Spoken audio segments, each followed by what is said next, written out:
Señor, gloria a Dios, a Hechos, capítulo número 6,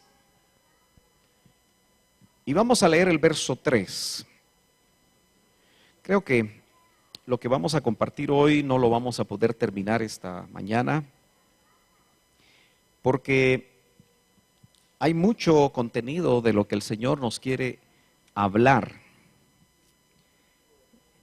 En este capítulo 6 vemos cómo el Señor llama a un hombre. Y no solamente a uno, sino que con algunos compañeros les llama. Pero yo quiero hablar básicamente de lo que este hombre en todo el capítulo 7 empieza a predicar después de ese llamado.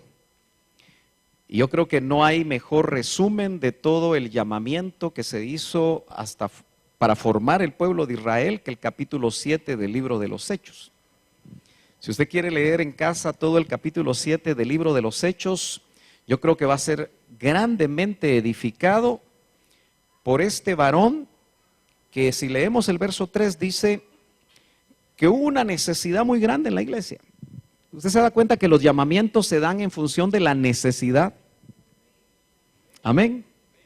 Así que cuando el Señor expande y sigue expandiendo, en el camino el Señor llama a los que quiere usar.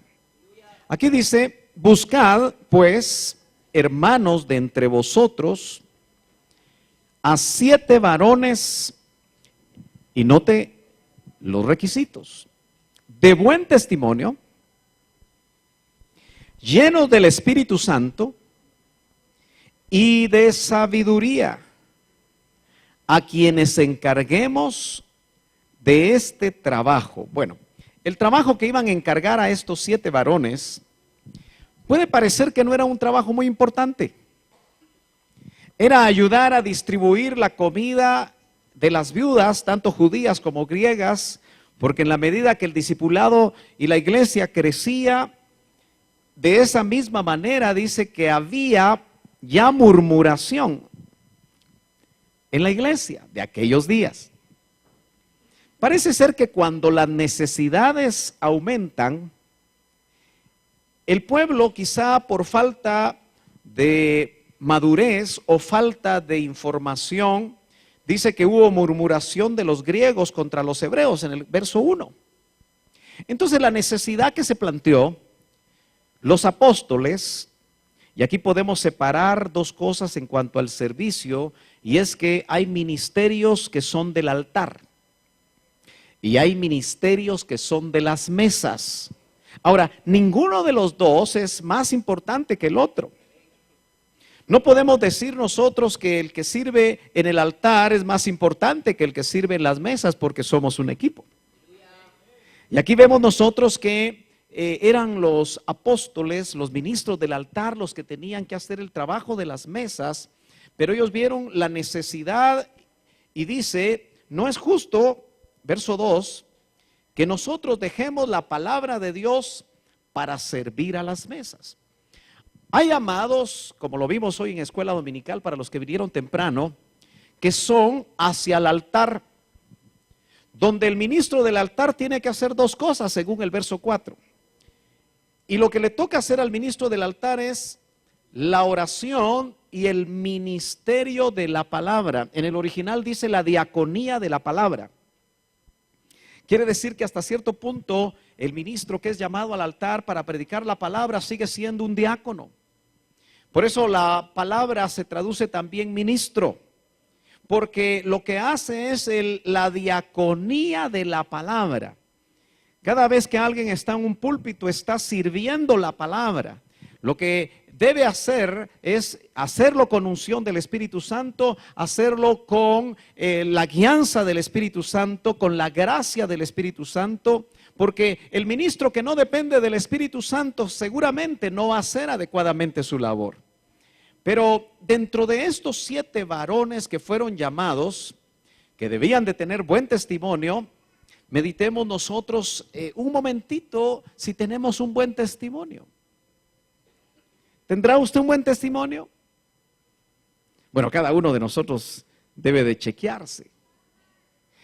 el buen testimonio debe ser no solamente en la iglesia, sino que el buen testimonio debe darse afuera, especialmente de la iglesia. ¿Qué opinan sus vecinos de usted? ¿Qué opinarán mis vecinos de mí? Ahí la cosa ya se complica, ¿verdad? ¿Qué opinión tienen sus familiares de usted? Aparte de que dicen que es pandereta, aparte de que dicen sus familiares que ya no sale de la iglesia, que ya no se le invita porque usted ya no es de ambiente, solo que ellos hablan de otra clase de ambiente, y usted ya no se siente cómodo con el ambiente de ellos, porque si todavía se siente cómodo en ese ambiente, déjeme decirle que no tiene buen testimonio. Gloria a Dios. Pero también dice que ellos tenían que estar llenos del Espíritu Santo. Y hermano amado, tenemos que ser honestos cuando nosotros examinamos no solo nuestra propia vida, sino que la vida de la iglesia, tanto en general como de la iglesia local, que lo que más cuesta, en honor a la verdad, es que nosotros nos dispongamos a las llenuras del Espíritu Santo. Porque hay un precio que pagar para ser lleno del Espíritu Santo. Entonces, note que no solamente, como lo dijeron hoy también en escuela dominical, me llamó la atención la manera como el Espíritu une lo que se enseñó en la mañanita con lo que ahora el Señor quiere trasladarnos. Pero en realidad creo que la iglesia, usted no puede pasar desapercibido el hecho que en Hechos 2 fue llena del Espíritu Santo. La iglesia empieza llena. Y no solo llena, sino que empieza borracha. A veces hay términos que nosotros oímos por años en las iglesias y que quizá usted ha oído por años y que no ha entendido completamente, pero acuérdese que nuestro vaso, porque podemos llamarle a nuestro ser, nuestro cuerpo, nuestro ser integral, lo podemos llamar como un vaso. Y la llenura del Espíritu Santo da la idea como que ese vaso tiene que ser llenado, es decir, que el nivel tiene que estar subiendo, subiendo, subiendo, subiendo hasta que estemos completamente llenos. Y lo que provocó en Hechos 2 la llenura del Espíritu Santo, cuando por primera vez, usted conoce muy bien lo que dice la Escritura, dice, y todos fueron llenos del Espíritu Santo y habían 120. Las reacciones que ellos tuvieron les parecieron a los que estaban sobrios, que estaban participando de una fiesta religiosa, la de Pentecostés, que cada año se hacía y que se había vuelto tal vez ya un rito, aunque llegaban peregrinos de todos lados, porque era una de las 3 santas convocaciones que se hacía al pueblo de Israel. Estos peregrinos no estaban llenos. Tal vez estaban llenos de religiosidad, tal vez estaban llenos, hermanos, de algarabía, porque ¿cuántos en algún momento quizá pueden participar de una fiesta o de una convocación religiosa y sentirse contentos? Porque al fin y al cabo eran peregrinos que venían de un lugar a otro y era bonito volver a ver a los amigos, a los familiares, mas sin embargo no estaban llenos. A ellos les pareció que los que estaban en ese lugar, en ese aposento alto, estaban borrachos. Y por eso decimos que la iglesia empezó borracha. Entonces debería de terminar borracha. Aleluya. Entonces, hermano amado, ¿qué tan sobrios estamos nosotros en estos tiempos donde pareciera que la llenura del Espíritu Santo ya no la busca el cristiano? Yo no sé si usted puede meditar por un momento si está buscando esa llenura. ¿La buscó hoy temprano? ¿Está percibiendo en el momento de la oración y la alabanza que hay llenura del Espíritu Santo en usted? ¿Tiene testimonio realmente que el Espíritu Santo le está llenando o no lo tiene? Porque note usted que estos hombres no solamente les pedían el buen testimonio y la llenura, sino que también que fueran sabios. llenos del Espíritu Santo y llenos de sabiduría. Ahora yo quiero hablar de uno de ellos, porque la Biblia nos muestra que Esteban, en el verso 8 del capítulo 6, no solo tenía buen testimonio, no solo era lleno del Espíritu Santo y de sabiduría, sino dice el verso 8 que Esteban lleno de gracia. Él también tenía gracia de parte de Dios. ¿Cuántos saben que nosotros tenemos que tener gracia delante de los hombres y delante de Dios? Podríamos decir que el que tiene gracia delante de Dios también la tiene delante de los hombres. Algunas veces le dicen a uno, aquí en nuestra Chapinlandia le dicen, vos tenés gracia para caer mal, le dicen a uno.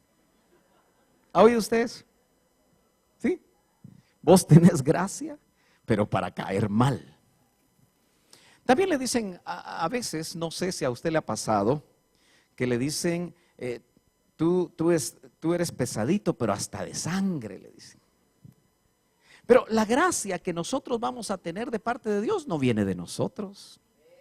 Entonces Esteban, parece ser que las virtudes que tenía lo hacían muy apto para poder destacar dentro del llamamiento de los 7. Y esa gracia que venía de él, dice, mejor dicho, venía del Señor, era no en poco, sino que la tenía completamente, lleno de gracia, pero también tenía poder. ¿Cuántos saben que la llenura del Espíritu Santo le da a la persona, al cristiano, al discípulo poder de Dios? Hermanos amados, la iglesia parece que no está siendo últimamente llena de poder también, quizá por la falta, nuevamente insisto, de la búsqueda de la llenura del Espíritu Santo. De estar dependiendo de que el Espíritu Santo sea el que realmente tome el control, porque ser lleno del Espíritu Santo significa que el Espíritu tomó el control de tu vida. Ahora eso es difícil. Porque eso significa que ya no vas a hacer lo que tú quieres. Hay algo más poderoso adentro que te puede llevar a donde tú no quieres. Hay algo tan poderoso que te puede llevar a hacer cosas raras. Por eso el borrachito hace o no hace el ridículo. El borrachito no le interesa mucho quién lo está mirando. No está pensando, ¿será que lo hago así? ¿Será que lo hago así? El borrachito tiene libertad de hacer cosas, ¿no es cierto? Entonces me parece que si usted y yo no tenemos la suficiente libertad en el espíritu, todavía no estamos completamente llenos y el vaso puede estarse vaciando. Y en la medida que el vaso esté vacío, hermanos amados, no va a haber poder, no va a haber sabiduría, no va a haber manera que el Espíritu de Dios tenga la oportunidad de tener instrumentos especiales como Esteban. Y dice que hacía grandes prodigios y señales dentro o entre el pueblo. Ahora, note usted que el verso 10 dice, pero no podían resistir a la sabiduría, porque cada vez que alguien es lleno del Espíritu Santo y está siendo usado por Dios, se van a levantar los religiosos, en este caso los de la sinagoga. Usted tiene que entender que cada vez que el Señor lo quiera usar de una manera poderosa a usted, se van a levantar enemigos, se van a levantar opositores, se va a levantar cosas en contra de usted, como le estaba sucediendo a Esteban. Pero quiero que usted vea en el verso 10, lo está leyendo conmigo.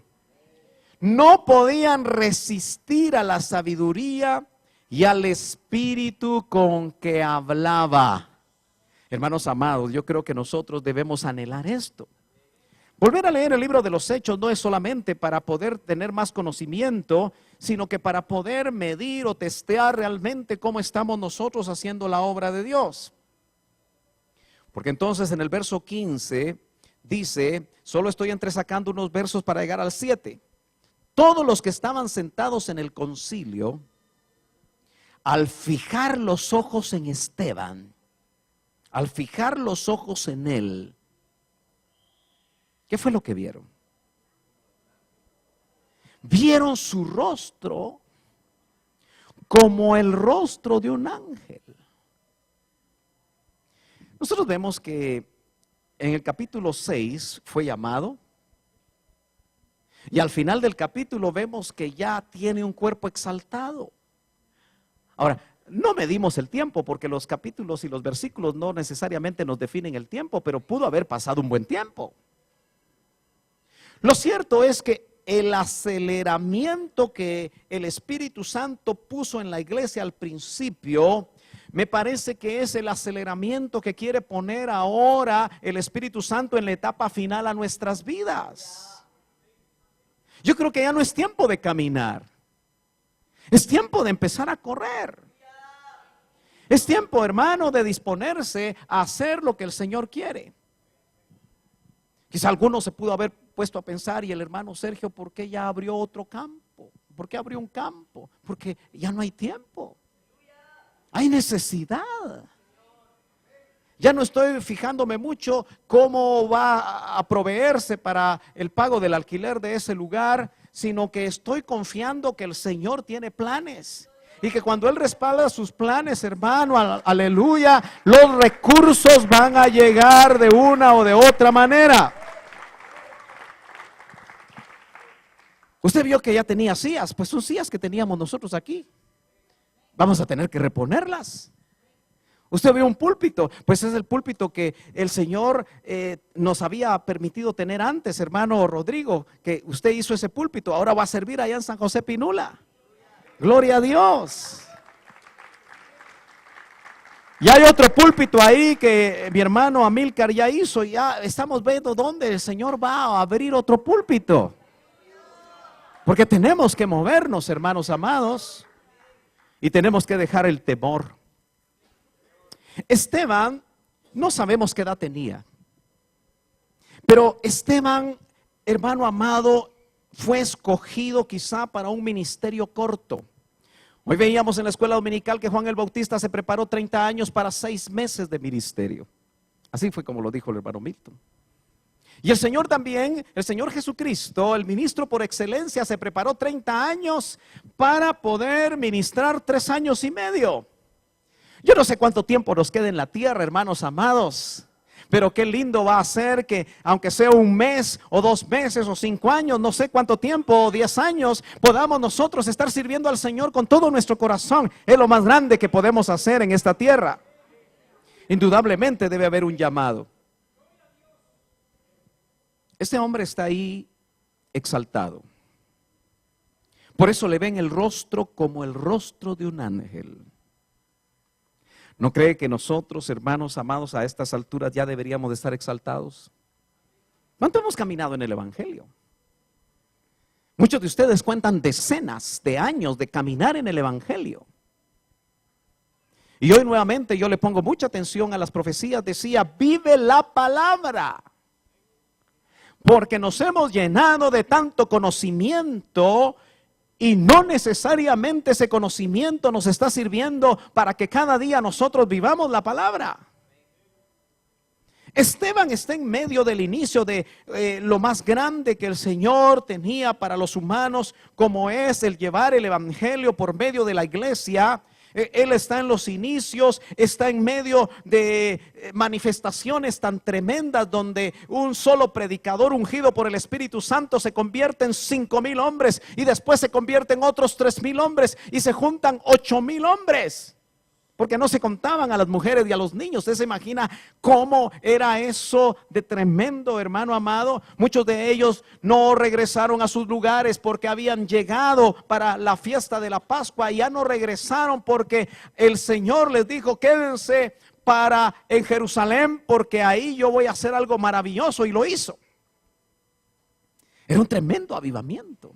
Hermano, nosotros venimos de un tremendo avivamiento, pero nos hemos quedado con el avivamiento de hace 20 años. ¿Por qué no estamos dispuestos nosotros a ser parte del avivamiento que el Señor quiere hacer, que ahora va a empezar persona a persona, persona a persona. Es un avivamiento individual. Si la esposa no quiere, tú tienes que caminar, hermano amado. Si el esposo no quiere, tú tienes que avanzar, hermana amada. Si los jóvenes no quieren, tienen que avanzar los padres. Aleluya, dele un fuerte aplauso al Señor.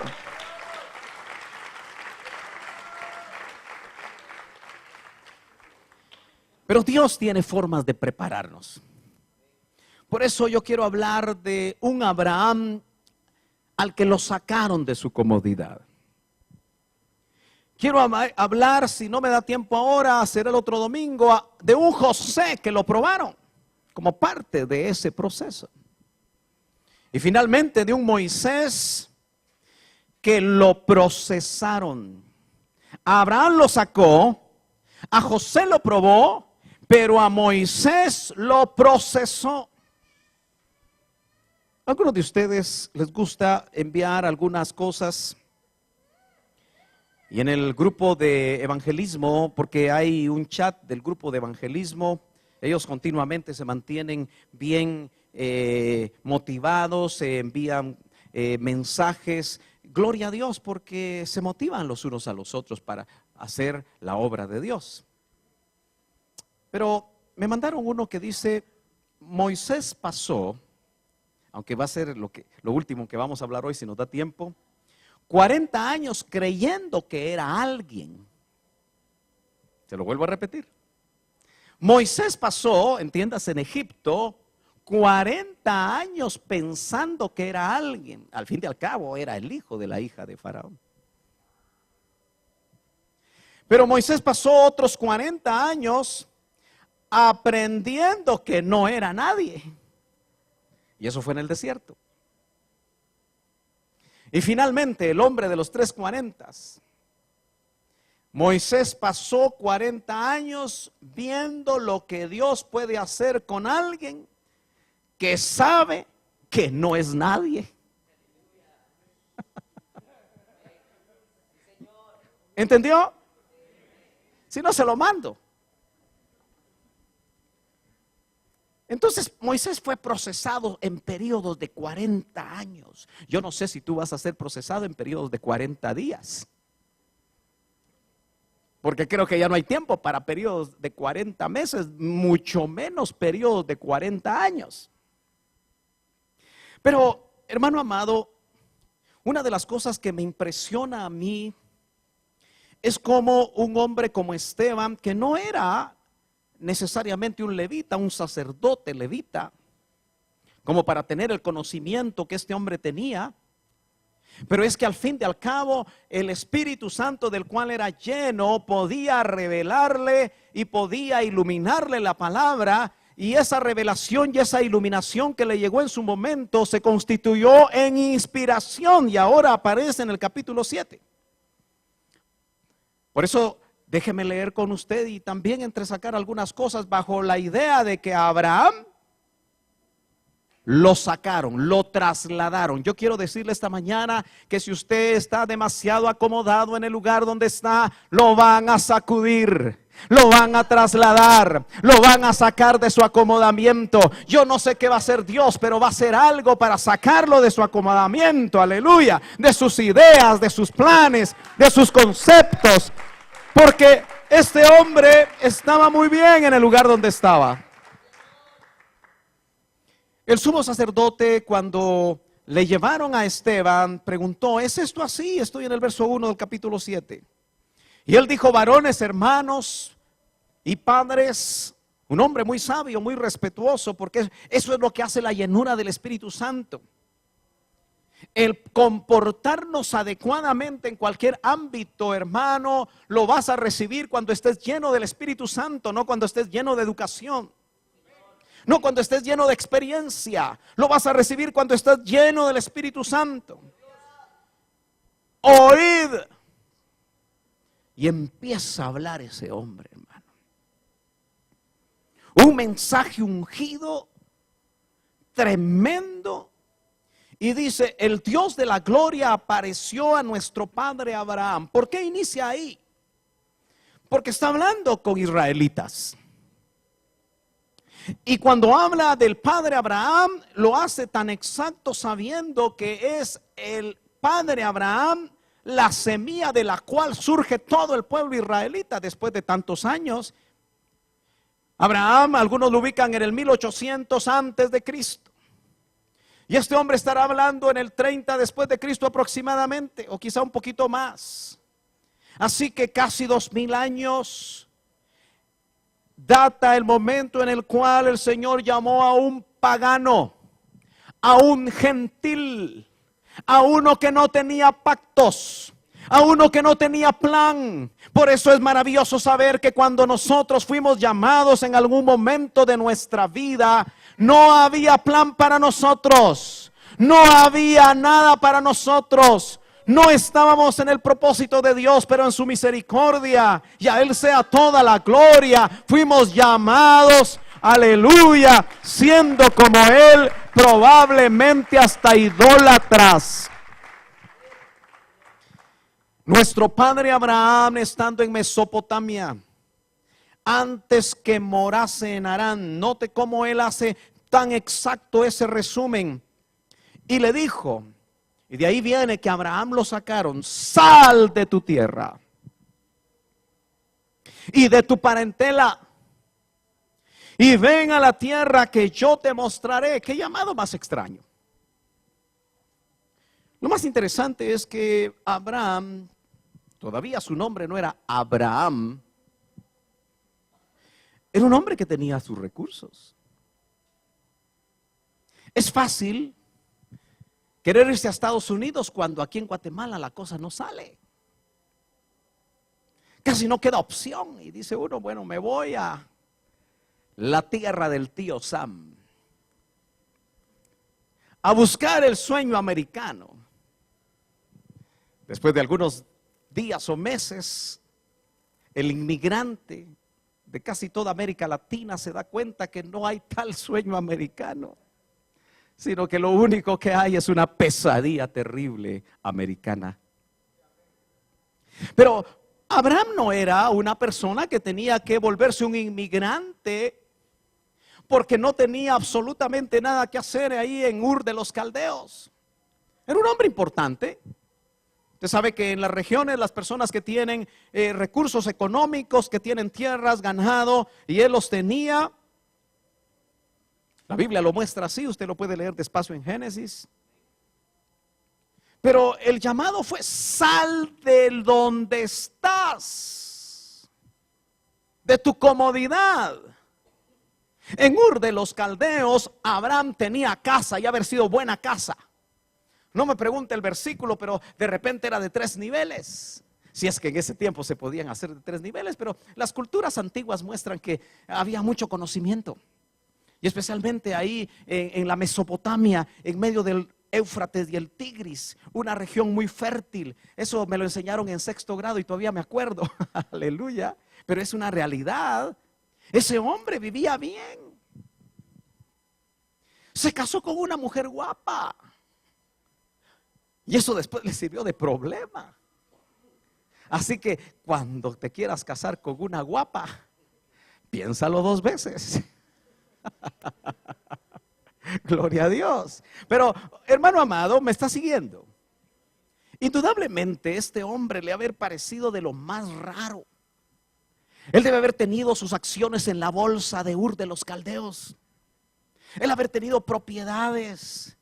Debe haber tenido muchas cosas, sus amigos, sus compañeros, sus familiares, todo aquello que era útil para él y que lo hacía sentirse probablemente como el hombre más feliz, y que los dioses, porque al fin de al cabo él creía en muchos dioses, era un idólatra, era un politeísta. Y él, me imagino que él hacía sacrificios a esos dioses. Pero llegó un momento en el que el Dios de dioses, el único Dios verdadero, se le revela y lo quiere sacar donde él se encuentra acomodado. Yo no sé en qué estás tú acomodado. Tal vez te gusta tu vida, lo que has alcanzado. Sabes que estás a punto de lograr tus sueños. ¿Y qué tal si el Señor te quiere sacar de ahí? ¿Qué tal si tú eres un Abraham al que el Señor de alguna manera ya le puso el ojo? Sal de tu tierra y de tu parentela y ven a la tierra que yo te mostraré. En otras palabras, ven a lo desconocido. ¿Aceptaría usted como un Abraham moderno ese llamado? Piénselo. Medítelo un momento. ¿Realmente el Dios en el que creemos merece que nosotros tomemos decisiones tan locas? Porque era una decisión loca. Y todavía no sonaba la vida loca. Pero dejar su comodidad, tener que vender sus propiedades, o quizá ni le dio tiempo a venderlas. Y aunque no hizo caso, usted sabe que le dijeron que dejara a su parentela. ¿Usted estaría dispuesto a dejar a su parentela al aceptar un llamado de Dios? Aleluya. Qué difícil. Sin embargo, y si me ayudan con el micrófono, yo siento como que no oigo muy bien. ¿Usted está oyendo bien? Pero, ¿usted ha visto llamamientos que involucran a veces tener que dejar a la parentela? Si usted se lleva mal con la parentela, pues va a decir, aleluya, mejor me voy. Pero si usted se lleva muy bien con la parentela. Yo le conté el viernes a los hermanos que pudieron venir.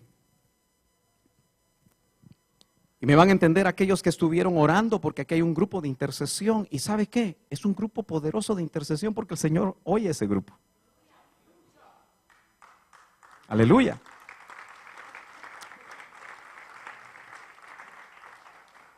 Y hace poco vino aquí una pareja. No menciono nombres, por seguridad para ellos. Que usted sabe que están con un llamado que no cualquiera acepta, donde el predicar puede costarles la vida. Y ya por razón de crecimiento, los hijos se quedaron en Estados Unidos y ellos están en otro lugar. ¿Sabe de quiénes estoy hablando, verdad? Entonces, a mitad de semana me pone la hermana una petición SOS, porque su hijo que se acaba de casar se puso gravemente enfermo.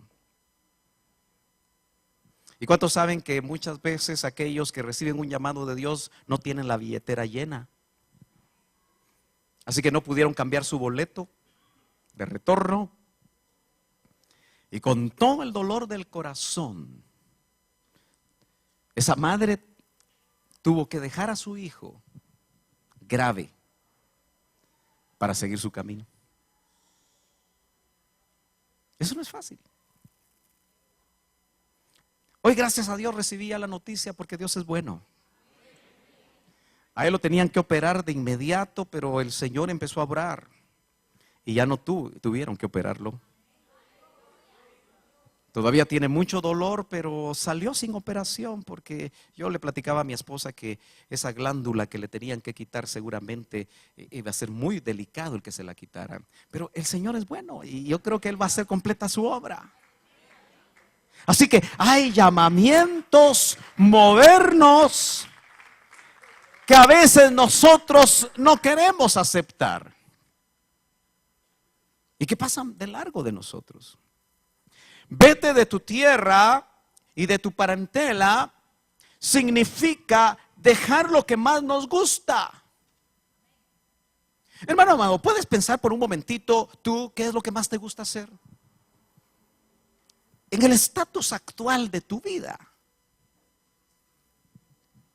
piensa en lo que más te gusta hacer, lo que más amas. Quizá para algunos padres de familia será volver a casa, sentirse a gusto, saber que tienen comida, que tienen vestido, que han podido solventar todas las cuentas, y de repente sentirse ahí tranquilo con su esposa y sus hijos. ¿Y qué tal si te quieren mover eso?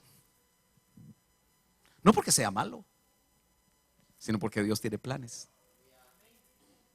¿Hasta qué punto nosotros estamos dispuestos a que nosotros realmente nos saquen a otro lugar, a la tierra que te van a mostrar? Es algo que nos deja pensativos. A muchos de ustedes les ha costado llegar a donde están. Y si el Señor quiere moverlos de ahí, ¿se ha dado cuenta que cuando nosotros alcanzamos cierto estatus nos acomodamos? Hasta plomosos nos volvemos. ¿Sabe lo que es plomoso del griego? El plomo es un material pesado, ¿verdad? Es un metal pesado.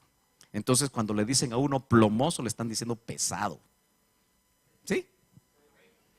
Hasta la forma de caminar cambia uno ahora. Hasta levanta la barbilla. Y hasta mira de reojo. ¿Cree usted que eso le agrada a Dios? Entonces, lo que tú hayas alcanzado y aún desees alcanzar, porque hermano, déjeme decirle que aquí hay gente que su meta es lo material.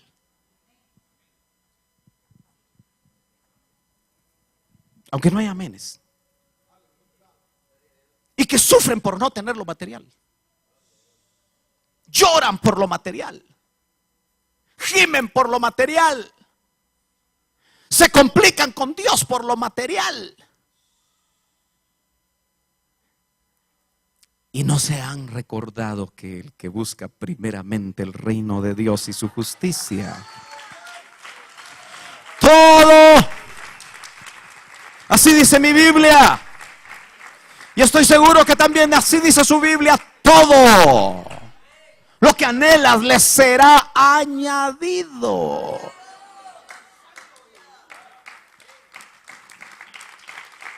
A veces cuando nosotros estamos luchando por lo material y nos enfermamos por buscar lo material y nos desvelamos por lo material, no siempre llega. Porque Dios sabe lo que nosotros necesitamos. Abraham tenía lo material. Solo que me da la impresión, no me pide el verso. Por eso se le digo, me da la impresión, usted puede estar en desacuerdo conmigo. Me da la impresión que este hombre se le había vuelto lazo lo que tenía. ¿Usted se imagina los vestidos que usaba Sarai? ¿Ah? Las joyas que podía haber usado Sarai. Porque cuando él era Abraham, ella era Sarai.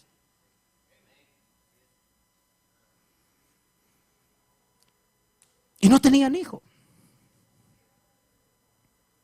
Dios había preparado un plan para sacar a Abraham de este punto, para llevarlo a otro, solo que este era desconocido. ¿Compraría usted un boleto de ida vendiendo todo lo que tiene porque una voz le dijo que se tenía que hacer eso e irse? Yo le aseguro que no lo haría. No lo haríamos. Muy probablemente. Pero este Abraham, que apenas estaba empezando a oír la voz de uno que decía ser el único Dios. Conocemos la historia. Estuvo dispuesto. Y aunque se llevó al papá y se llevó al sobrino, note que ellos lo retrasaron. Si usted estudia bien, se da cuenta que no tenía que llevarse al papito. Ay, ese hermano Sergio, de plano que no quiere a su papá. Bien lo amo. Pero yo estoy tratando de interpretar lo que dice la Biblia. Vete de tu tierra y de tu parentela. Entonces usted nota que él se queda en Harán, y eso lo dice aquí Esteban, lo dice claramente en un resumen rápido. Dice entonces, verso 4: salió de la tierra de los caldeos y habitó en Harán, y de ahí muerto su padre. Se lee rápido, pero no sabemos cuántos años se quedó en Harán. Se puede chequear, pero el tiempo que se haya quedado lo retrasó. ¿Cuántos saben que cuando Dios te llama de un lugar a cumplir su propósito, lo quiere así? Dios quiere las cosas que nosotros las obedezcamos rápido, ¿o no? Yo creo que sí. Porque mire, yo he entendido, y leyendo este capítulo 7, entiendo que Dios tiene un reloj bien exacto para sus llamados y para sus procesos. Si hoy es el reloj de Dios para tu vida y te va a marcar la hora en punto, cuídate de no obedecer a Dios. Porque nota que dice, verso 5, le voy a terminar de leer lo que dice: y de ahí muerto su padre, Dios le trasladó. Yo tengo subrayado, le trasladó. Hay traslados para hacer la voluntad de Dios. Yo creí que yo iba a morir siendo ingeniero. Había obtenido un buen estatus. Me gustó siempre mi carrera. Me gusta construir. Creo que me hicieron para eso. De niño me gustaban los carritos que usaban los constructores. Y Dios permitió que mi sueño se hiciera realidad. Usted sabe que un profesional de la construcción, especialmente si trabaja bien, le va bien. Como una hermana que siempre me dice, le va bien. Hoy le gané yo a ella y le dije, a usted también le va bien. Pero yo no sabía que Dios tenía un plan de sacarme de eso para un llamamiento mayor. Porque ¿cuántos saben que los llamamientos de Dios son llamamientos superiores? Y aunque parezca locura, porque hermano, ¿quién deja una profesión? ¿Quién deja una empresa? Salvo que tengamos claramente en nuestro corazón la certidumbre de que Él tiene planes. Y note que cuando lo llamó de allá para acá, el verso 5 nos deja paralizados porque nos dice, y no le dio herencia en ella. Es decir, en la tierra donde estaban habitando, que usted sabe que es Canaán, dice el Antiguo Testamento, y fue llamado a Canaán y salió de Canaán y a Canaán llegó. Porque Dios cumple sus promesas. Solo que Egur tenía tierra. Ahora en la tierra donde lo llamó, dice, no le dio herencia en ella, ni aún para asentar un pie.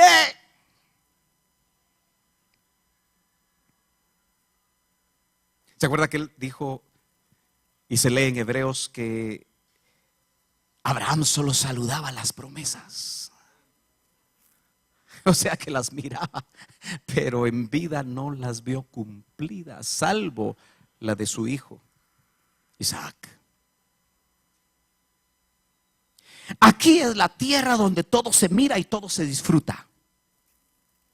Aquí es el lugar donde solo se saludan las promesas, pero se creen por fe. ¿Me está entendiendo? Así humanamente hablando, ¿dónde quisiera usted estar? No me espiritualice la cosa. En el lugar donde todo se ve y se toca y se disfruta y se come, o en el lugar donde parece que no hay mayor cosa. ¿Dónde le gustaría a usted estar? Seamos sinceros, nos gustaría estar aquí. ¿Y sabe qué? No solo nos gustaría, ahí estamos.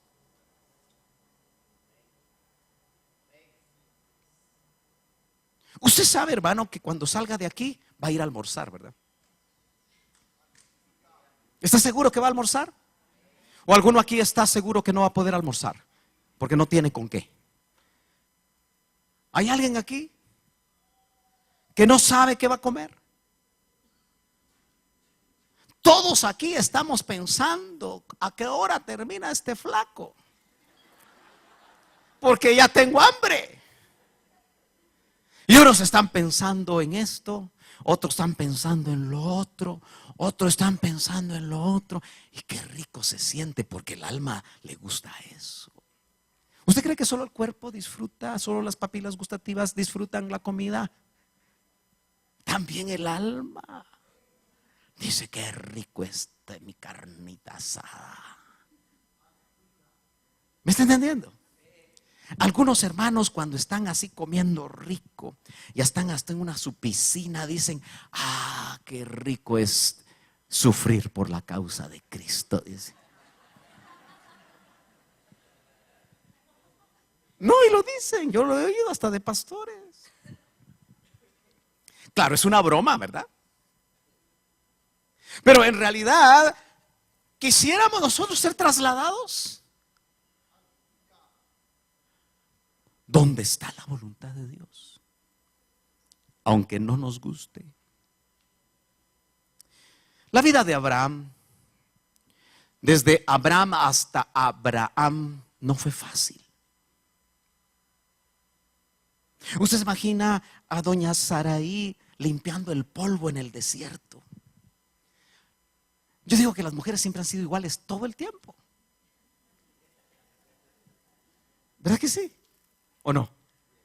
¿O evolucionaron? Algunos dirán involucionaron. Pero a la mujer le gusta tener bien sacudido todo, ¿verdad? ¿Verdad que sí? Sí, le gusta. ¿Usted se imagina tener la tienda en el desierto, que a cada rato hay viento y hay arena limpio? Usted no se ha puesto a pensar en un diálogo así ficticio, pero me lo voy a imaginar entre Sara y Abraham. ¿Por qué le hiciste caso a esa voz? Si yo ahí tenía mi gran espejote de cuerpo entero para verme cómo me vestía y cómo me quedaba la ropa, porque a las mujeres les gustan espejos grandes. Ellas quieren saber cómo les queda el tacón, cómo les queda no sé qué. ¿Verdad que sí? Solo se ríen. Saraí no podía usar zapato de tacón porque se le hundía en la arena.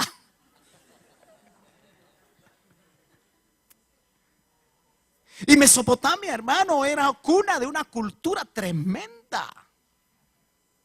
Yo le aseguro que caminaba en pisos quizá de mármol, porque ya en esos tiempos había.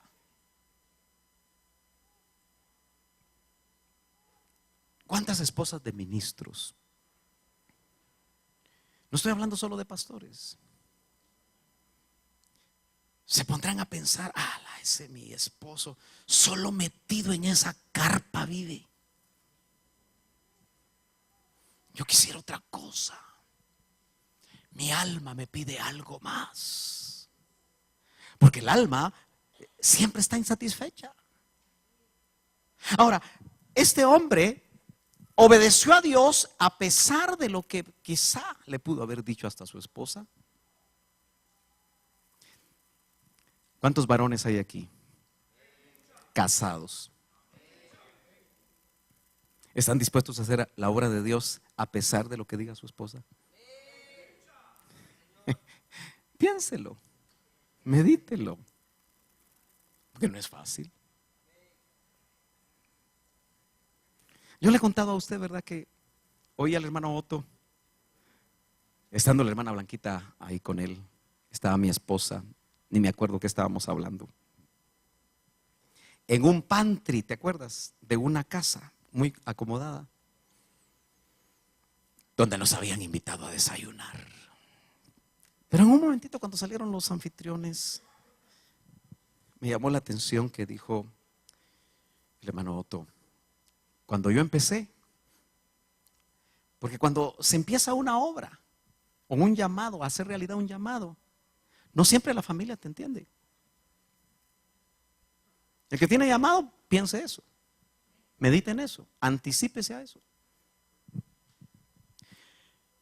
Y entonces parece que la cosa se complicaba.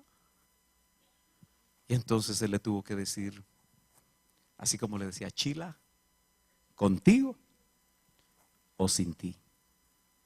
Qué fuerte, ¿verdad?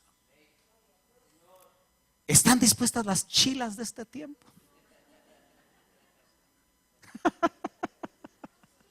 A que les digan algo así. Claro, había un llamado tan fuerte, tan abrazador, que a ese hombre también, hermano, Dios como que le gusta llamar gente ocupada. Le gusta trasladar gente ocupada. Gente que tiene arreglada la vida. Según él. Hermano Otto, un empresario con radios, médico muy conocido, pediatra, algunos hasta tienen fotos de las recetas donde él les recetó cuando eran niños porque era pediatra. No tenía que envidiarle nada a la vida. Él mismo contaba cómo viajaba con su familia. Un profesional hecho. Pero Dios tenía un plan. Y le dijo, Otto, te voy a sacar de aquí y te voy a llevar aquí.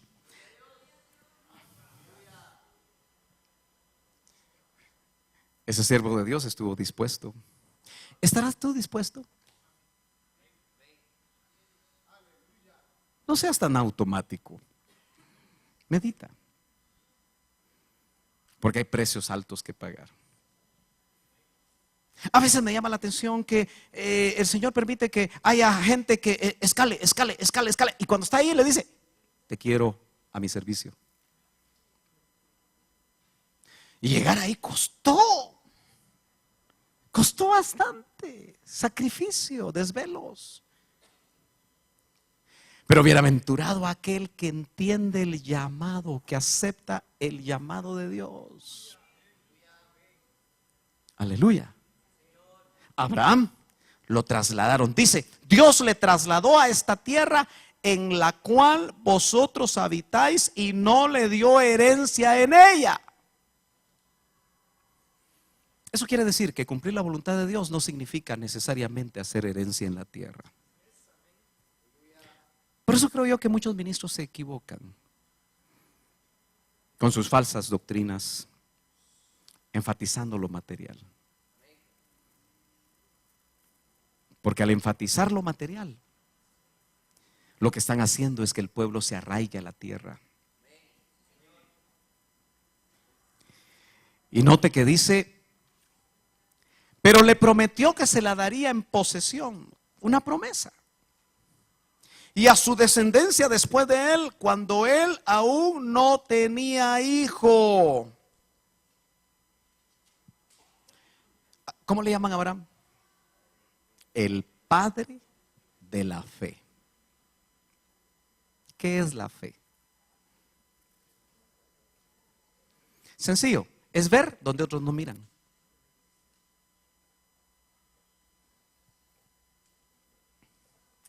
Yo todavía me recuerdo cuando vine por primera vez a este terreno. Dicho sea de paso, todavía se puede ver que era una cancha de tenis, de básquet. ¿Lo mira usted? Algunos están en la zona de disparo. Allá estaba la cancha y desde este centro, ¿verdad? ¿Es así? Así son los dibujos de una cancha. Estaba todo enmontado. Alguien me mencionó que tenía rato de estar baldío. Aquí funcionó el parqueo de un colegio por muchos años. Y todavía tenemos la foto donde venimos como unos 80 hermanos a ver. Y nos tomamos la foto siempre ahí. ¿Quién me diría? No estaba usted. La mayoría de ustedes no estaba. Que el Señor se quería glorificar en este lugar. Y que iba a traer a los que Él quiera atraer así. Para este lugar local.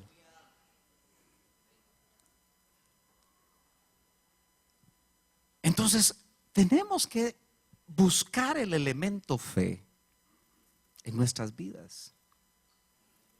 Para que cuando nos trasladen, no necesariamente los traslados son para ministerios a tiempo completo, pero a ti te pueden trasladar de un negocio a otro. Te pueden trasladar de una profesión a otra. Algunos querrán, no me podrán trasladar de esposa o de familia. Eso no se puede. Aleluyita. Pero el Señor nos quiere hacer entender que ya no somos propios. ¿Usted ya se dio cuenta que usted no se pertenece a sí mismo? ¿Pero de verdad sabe lo que eso significa? ¿Está dispuesto a hacer aquello que el que lo compró con su propia sangre quiere que usted haga? Qué bueno que no hubieron amenes. Pero el Señor, hermano amado, quiere que la fe vuelva a ser importante en nosotros. Mire, yo termino. Y dejamos a José y dejamos a Moisés para otro domingo. Dice, y le dijo así, que su descendencia sería extranjera en tierra ajena. Los planes no parecían buenos. ¿Por qué no su descendencia en Ur? Donde iba a ser uno de los grandes magnates de Ur. Y que los reducirían a servidumbre, a esclavitud, y los maltratarían por 400 años. Mas yo juzgaré, dijo Dios, a la nación de la cual serán siervos. Y después de esto saldrán y me servirán en este lugar. La promesa. Por eso, hermano amado, mire, muchos cristianos ni entienden cuánto Dios ama a Israel. ¿Usted sí entiende que Dios ama a Israel? Y por eso ha hecho lo que ha hecho a través de la historia. Porque fue a ese hombre al que lo sacó de ahí hace 2000 años y le dijo, te daré esta tierra a ti y a tu descendencia. Y Dios lo regresó. Ya se van a cumplir 70 años, en el calendario de hoy ya se cumplió. En el nuestro se cumple el 14 de mayo. Donde el Señor le ratifica al mundo. Y usted se ha dado cuenta que todos están enojados con Israel. Muchos de nosotros en algún momento podemos caer en el error de criticar a nuestras autoridades. Pero es muy llamativo que Guatemala otra vez se relacione con las cosas que tienen que ver con el pueblo que Dios ama. Nosotros tenemos que orar por la paz de Jerusalén. Porque el Señor les dice, y me servirán en este lugar, y le dio el pacto de la circuncisión hacia Abraham, engendró a Isaac y le circuncidó al 8º día, e Isaac a Jacob y Jacob a los 12 patriarcas. Los patriarcas movidos por envidia, y ahí voy a terminar. En esos tiempos había envidia. Ahora ya no hay.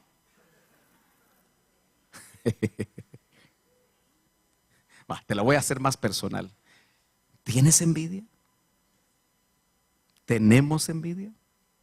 Si la envidia fuera tiña, todos andaríamos tiñosos. Decía mi pastor, ¿qué piensa usted? ¿Todavía será así? Le saldría por ahí una tiña aquí atrás, una manchita aquí, y usted se la protegería para que no, en la cara tal vez nos va a salir. No nos podría haber salido, ¿verdad? Vendieron a José para Egipto. José no sabía lo que le esperaba. Venga el próximo domingo, a la misma hora, por el mismo canal. Y si Abraham lo sacaron, lo trasladaron, a José lo probaron. Pero ¿sabe qué es lo lindo? Y termino con esa frase porque le puede servir hoy. Vendieron a José para Egipto, pero Dios estaba con él. Yo te voy a dejar esto en tu corazón. si estás siendo probado, porque ya fuiste trasladado.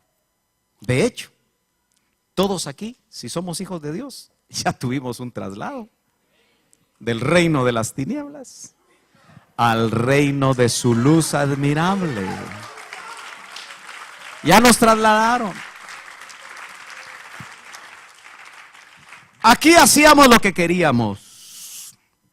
Aquí ya no podemos hacer lo que queremos. Aquí tenemos que vivir una vida de santidad. Y eso provoca pruebas. Así que llévate lo que dijo Esteban, lleno del Espíritu Santo. Y de la manera tan hermosa como resume el trato de Dios con estos hombres, dice: vendieron a José para Egipto, pero Dios estaba con él. Y en el Génesis usted lee eso. Por eso hay un canto que solo me recuerda una pequeña frase de hace muchos años que decía: mas Jehová estaba con José, mas Jehová estaba con José, mas Jehová estaba con José y fue varón próspero. Eso lo aprendí de niño. ¿Usted cree que el Señor está con usted?